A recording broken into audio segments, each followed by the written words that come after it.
Welcome, everyone. Welcome. Woo!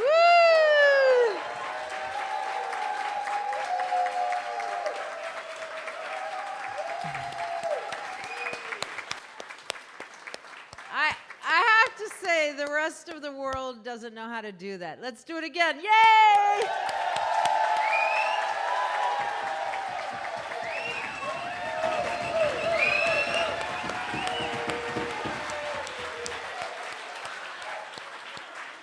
Anyhow, welcome to our wonderful evening, Women of the Young Lords panel. I'm so excited.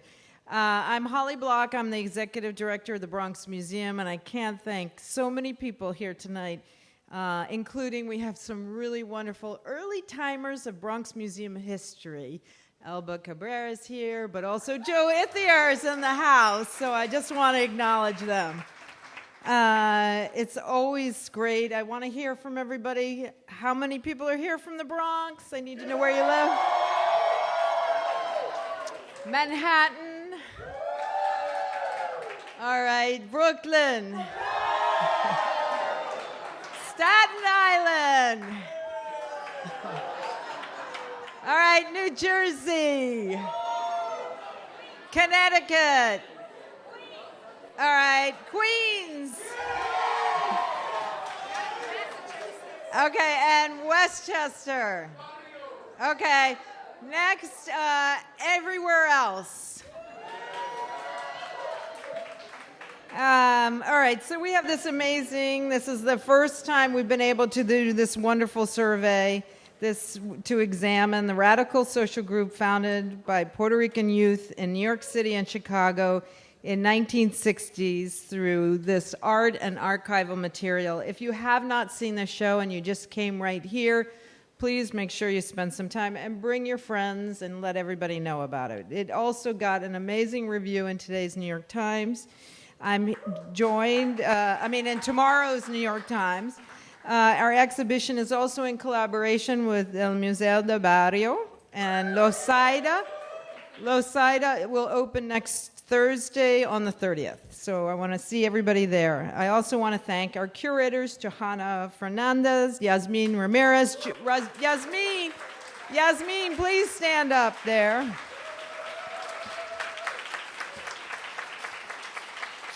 Our wonderful panelists who are here, I'm going to let Johanna introduce the whole panel, but shortly, Iris Morales, Denise Oliver, Olguie Robles, Gloria Rodriguez, Minerva Solla, and Juliana Ramos. And we also have, known as Cookie, Marta Duarte. So I'm so thrilled all of you are here. I also... projects like this that involve politics, I have to say, are the hardest to fundraise. And I know that our funders think that this is a political show, right? Ha, ha, ha. Anyhow, we have a lot of support that came through Cultural Services of the French Embassy, Elizabeth Firestone Graham Foundation, Milton and Sally Avery Arts Foundation, the National Endowment for the Arts, New York Council on Humanities, the Rosenberg Fund for Children, Shelley and Don Rubin Foundation, Institute of Museum and Library Services, and our beer is Bronx Brewery. Thank them.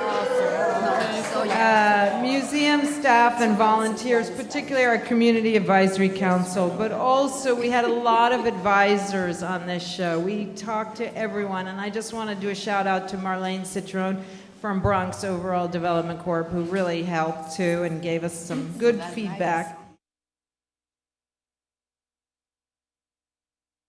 One of our exhibition curators and host for the evening is Dr. Johanna Fernández. Currently...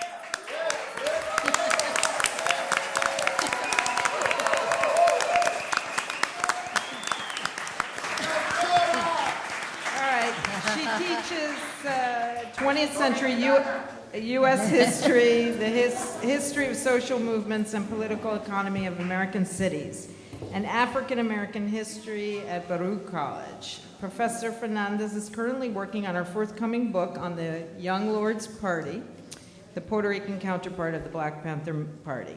The manuscript is under contract with Princeton University Press for Politics and Society in the 20th Century American series and is tentatively entitled When the World Was Their Stage, The History of the Young Lords Party, 1968 to 1974. And without further ado, I welcome her, my great colleague. This has been in the making of 5 years. I know she's going to give a little introduction, but it's been an amazing journey, and I just really am so empowered by being here. Thank you.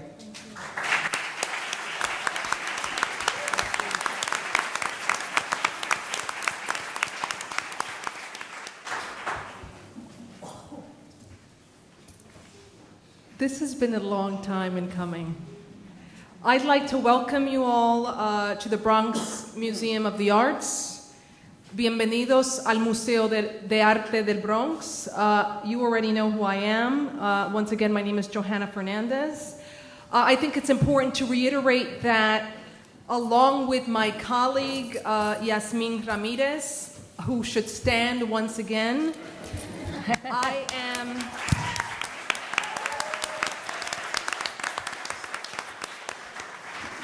I am co-curator of the exhibit Presente, The Young Lords in New York, which seems to be taking New York by storm in 3 venues. Here at the Bronx Museum, at El Museo del Barrio, and the forthcoming exhibit at Loisaida Center in the Lower East Side that opens on July 30th. I think it's important at this point to thank the executive director of the Bronx Museum, from whom you've just heard, Holly Block. I'd like to thank her for inviting me to curate this exhibit here in the borough where the Young Lords made history. It happens to be my borough. I grew up right here on the Grand Concourse.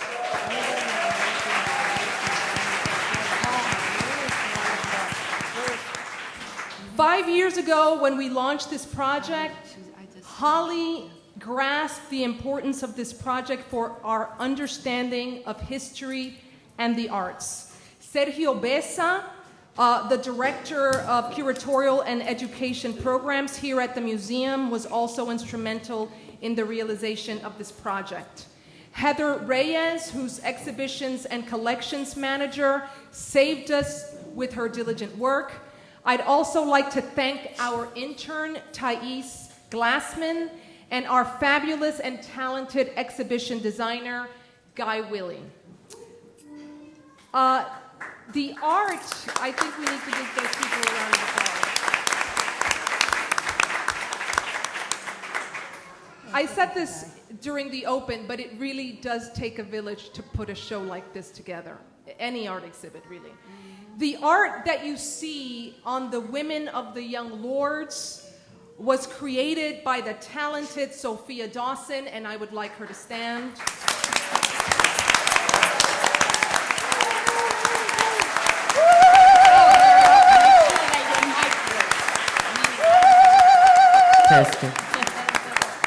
She collaborated with the Women of the Young Lords to bring their story to life. Prints of her artwork are on sale in the lobby here and upstairs. She even traveled all the way to Countryland to interview with Denise Oliver up there in, the sticks in upstate New York. El campo. In el campo. La pilla. In la campilla, right. La pilla. And last but not least, we thank Atue Ramos Fermin, curator of education here at the Bronx Museum.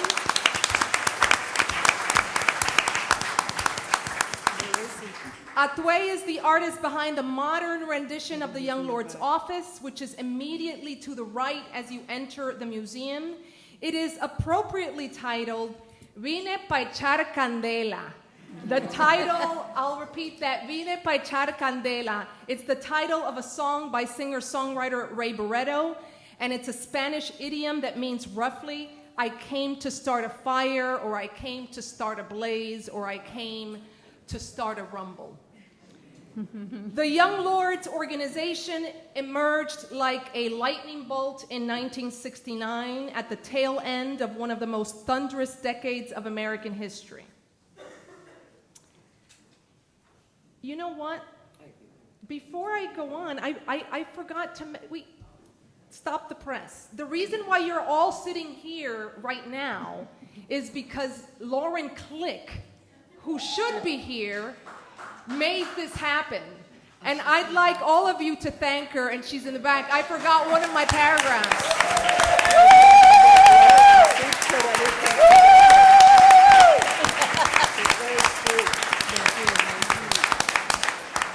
I knew something was off.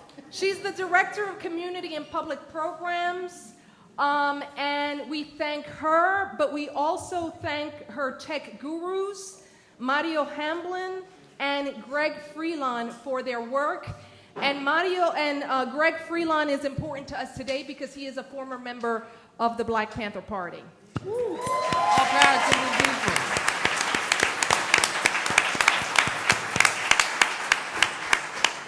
Okay, so the Young Lords emerged like a lightning bolt in 1969 at the tail end of one of the most thunderous decades in American history. The organization first emerged in Chicago and later in New York and was led by working-class Puerto Rican youth who had been radicalized by the civil rights and Black Power movements and by the Vietnam War. They were the children of the Puerto Rican migration of the post-World War II period, who grew up in poor communities here in the Bronx, in the Lower East Side, and El Barrio, but also in Chicago. The politics and organizational structure of the Young Lords was inspired by the Black Panther Party. 30% of the group's membership, of the Young Lords membership that is, was African American and other Latino. In many ways, they were ahead of their time. Their membership represented the new 21st century American city.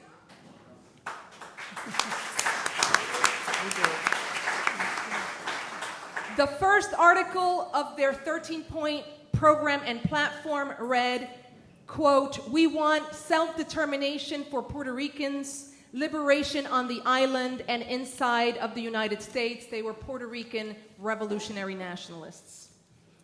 Their final point, point number 13 of their 13-point program and platform read, "We want a socialist society." They were revolutionaries.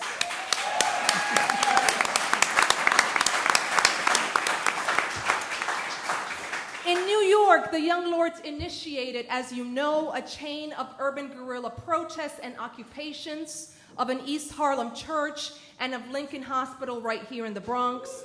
Those occupations and protests riveted the media and pressured Mayor John Lindsay's administration to grant significant social reforms. Their free breakfast programs for school-aged children helped to institutionalize what is now the federal school breakfast program for children across the nation. And we have to thank the Black Panther Party for initiating that project. In 1974, the American Journal of Public Health credited the Young Lords' activism, and they said that the Young Lords were instrumental to New York's anti-lead poisoning legislation passed a few years later. At Lincoln Hospital, the Young Lords' occupation led to the creation of one of the principal acupuncture drug treatment centers in the Western world, again, ahead of their time. Today, we talk about wellness, but the Young Lords really implemented wellness to cure the people, and they have to be lauded for that. The history of the Young Lords is important because it stretches our understanding of the civil rights and Black Power era. Their activism reflects the range of social and economic problems with which these movements were concerned, and they reflect also the ethnic and racial diversity of participants in these movements. And only in recognizing that the civil rights movement was a profoundly diverse movement ethnically that brought together Chicanos and Native Americans and Latinos and Puerto Ricans and African Americans, will we really be able to grasp the importance of that movement for the transformation of American society. Full of passion and barely adults, the Young Lords fought for the highest aspirations for social justice of their generation. They believed that the revolutionary process requires a birth of the individual in society, what the Argentine revolutionary Ernesto Che Guevara called the new man and the new woman. As young Lord Pablo Guzman explained in 1971, quote, "Revolution means change from the top to the bottom, and that includes the way we deal with each other as human beings," unquote. This philosophy spoke most to the women of the Young Lords, who were vital to the lifeblood and day-to-day work of the organization since its founding, and who committed themselves to the revolution within the revolution. Tonight, we will hear and celebrate their stories. Denise Oliver was the first woman elected to the leadership body of the Young Lords, to the formal leadership body of the Young Lords. If you could just raise your hand, Denise.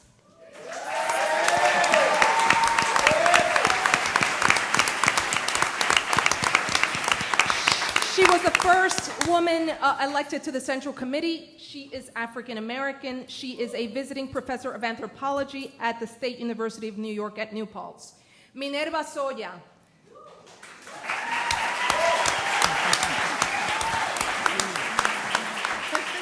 was the first woman in the Young Lords Defense Committee. She is former vice president of Local 1199, and so don't mess with her. And the current area director and political community organizer within the Nurses Union, NYSNA.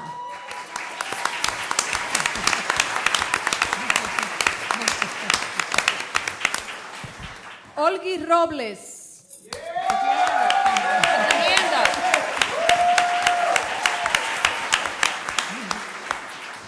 Olguie Robles was in the Bronx branch. She joined the Young Lords after she read a copy of Pa'lante that was passed on to her by her friend.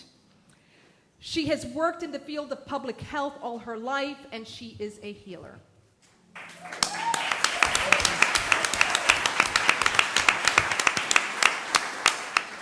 Gloria Rodriguez is probably one of the... Gloria Rodriguez.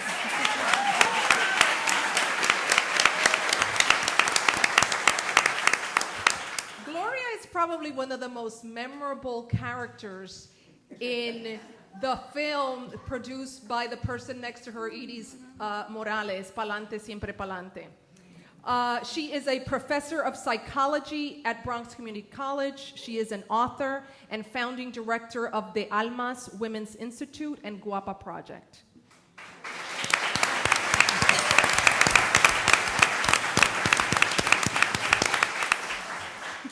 Iris Morales was a member of the Young Lords.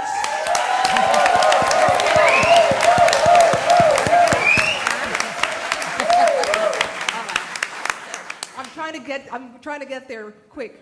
Okay, Iris Morales was a member of the Young Lords from 1969 to 1975, during which time she was Deputy Minister of Education and a leader of the Women's Union. She is currently working on a book about the women in the Young Lords. She is also the director of the fabulous film, the first film, contemporary film on the Young Lords, Pa'lante, Siempre Pa'lante.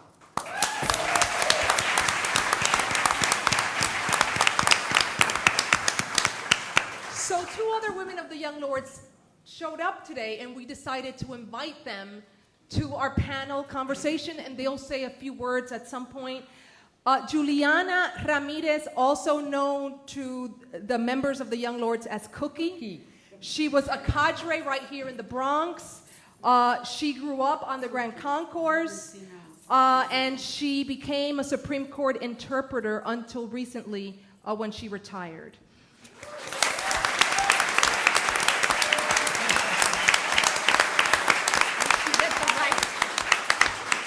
And Marta Duarte Arguello, the Dominican in the Young Lords.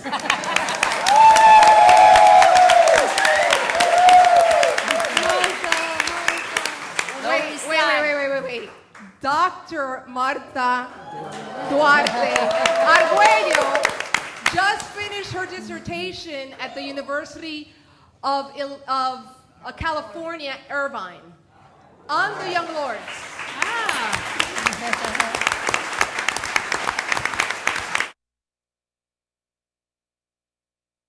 Begin this program, I'm going to start with Denise. And I'd like Denise to give us a sense of the national political environment in which the issue of women's oppression became central to the work of the Young Lords. Thank you, Johanna, and thank you to the museum and to all the people and to all of you for coming out to be here tonight. This is very overwhelming. Yo soy Denise Oliver. Yo tengo ni un chipitín de sangre boricua. Soy negra americana. Anyway, I said, I'm Denise, and I don't have not one, pero tengo Puerto Rico en mi corazón. I said, for those of you who don't speak Spanish, I don't have one drop of Puerto Rican blood. I'm a black American. I did not change my name from Oliver, to Oliver, okay? And, but no, because people have tried to tell me that. Johanna's asked me to put things into the context of the time.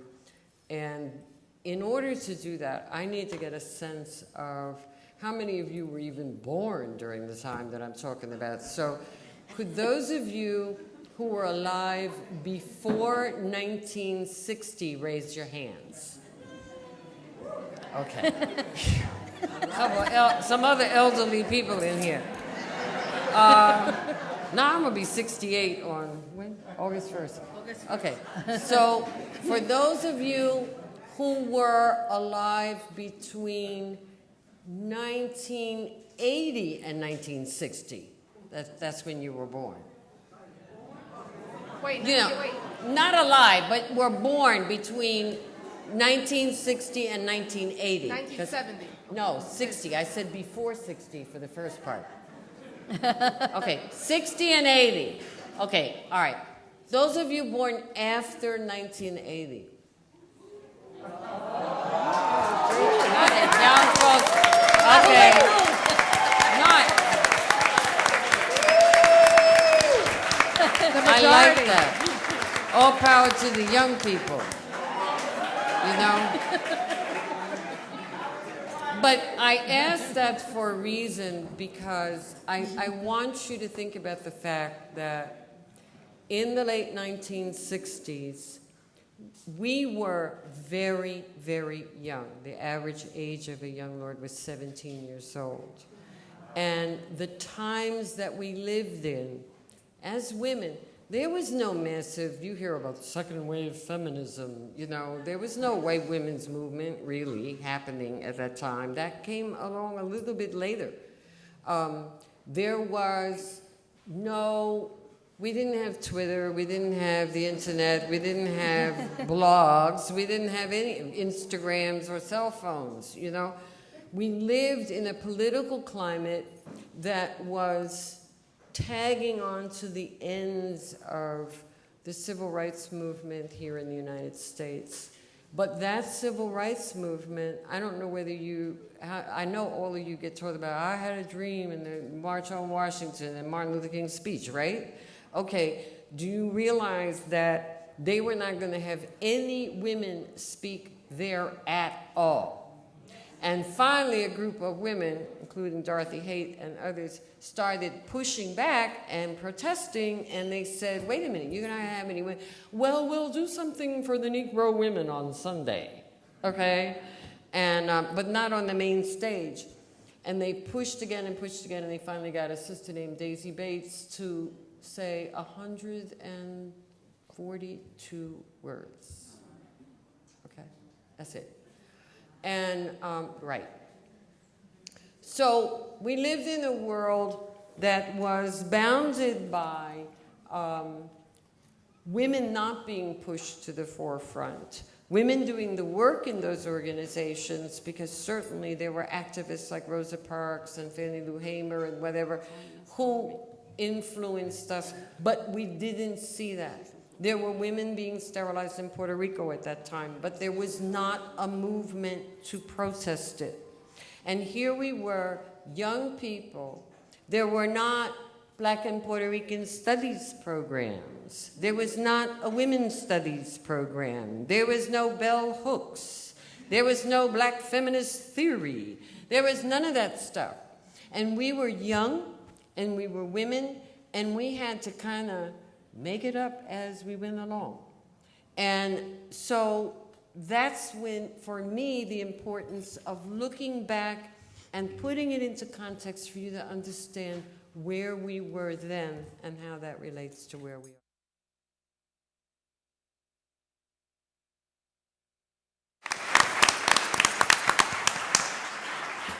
That was pretty close to 4 minutes. Thank you.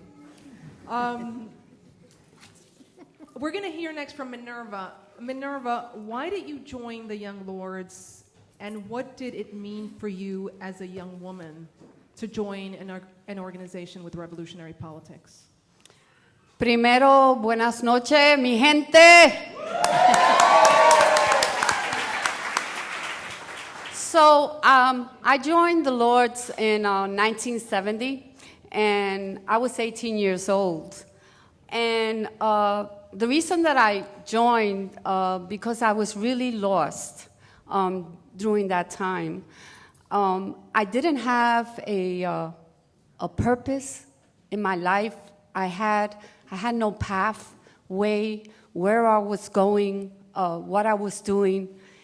And I found out that during that time, in my community, there was a lot of the people talking about the Young Lords Party.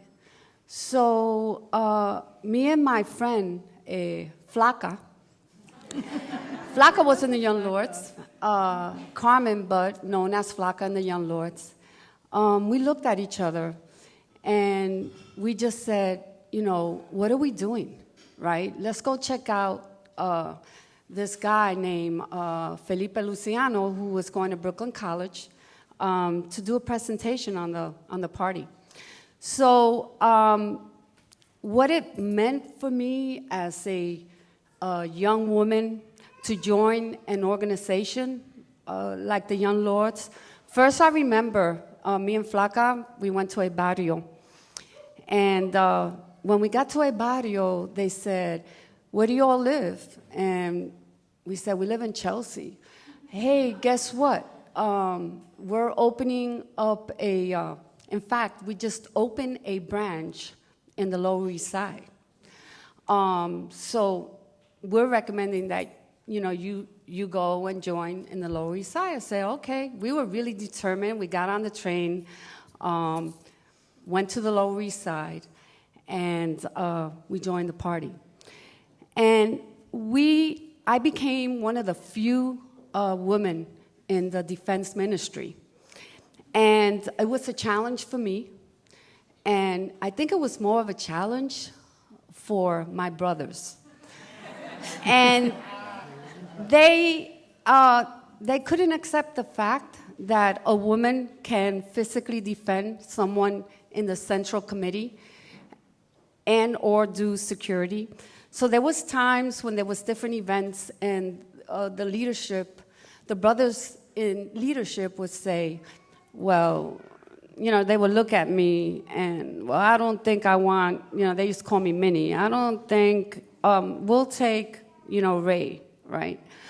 However, I did security for a number of folks, and I remember on 125th Street at the headquarters of the Black Panther Party, I did security with the men of the Black Panther Party, and I was doing security for Rafael Vieira, and they also looked at, like, who are you bringing here, you know, to do security for the Black Panther Party.